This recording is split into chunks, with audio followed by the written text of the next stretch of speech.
안녕하세요. 한 줄 시를 쓰는 김헌입니다.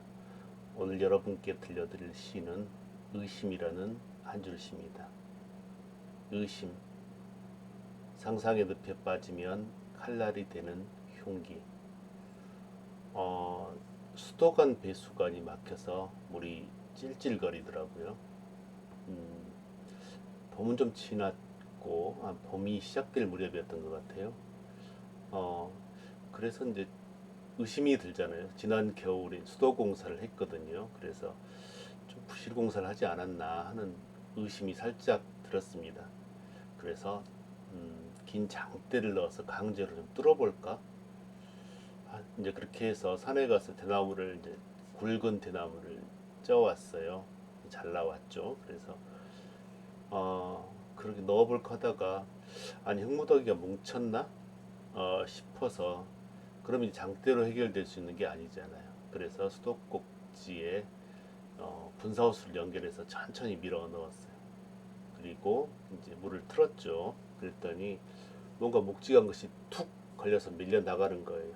그 뒤부터 물이 콸콸콸 쏟아지더라고요. 그런데 떡두꺼비 완전 그 통통한 두꺼비 하나가 상처 하나 없이 툭 튀어나온 거예요. 이게 느릿느릿 장독대 옆으로 뛰더라고요. 그러니까 제 깐에는 전력 질주하는 모양새인데 사실 우리 눈에는 좀 느리게 가는 것으로 보이죠. 어, 그 우리가 그 장화홍련전이던가요? 콩치팥이죠. 콩치팥지에 보면 어, 구멍난 항아리 바닥을 메꾼 이 두꺼비 이야기가 나오죠. 아, 그런데 이제 지난 겨울에 내내 제가 수돗물을 그 따뜻할 때는 틀었단 말이에요. 얼마나 추웠을까요? 음, 그러면서 이제 제가 그 수도 공사를 했던 아저씨들에게 품었던 의심에 대해서 한번 생각을 해보게 됐어요. 사실 의심이라고 하는 것이 꼭 나쁜 것만은 아니라고 생각을 해요. 저는 어, 이 확실하지 못하거나 믿지 못하는 상태에 있는 어떤 내 인식의 불완전한 상태를 인정하는 상태에서 출발한다면 그럴 수 있다고 생각합니다.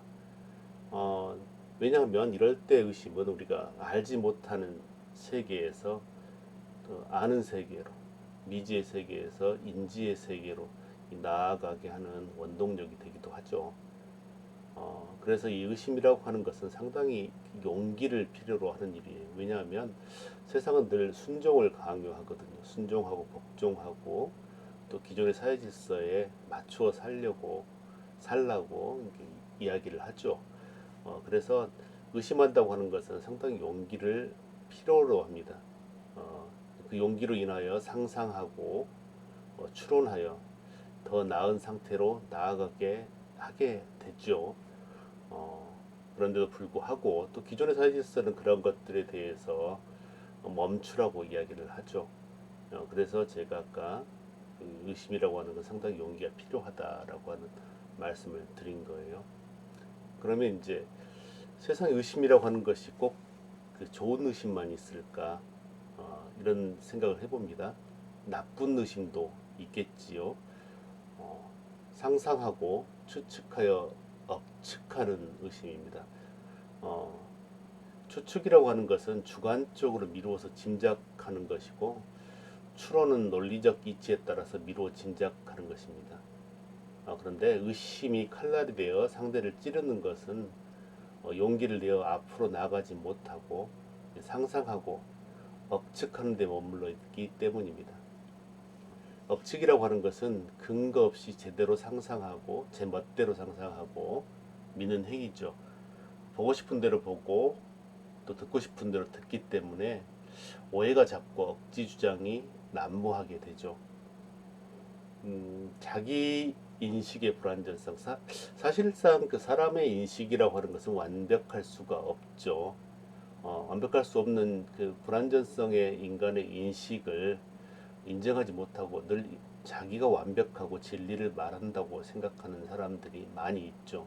뭐 저 역시도 그런 오류에 많이 빠지기도 하는데 이런 경우에는 문제의 원인을 자신의 내부에서 찾는 것이 아니라 외부 세계와 타인에게서 문제의 원인을 찾죠.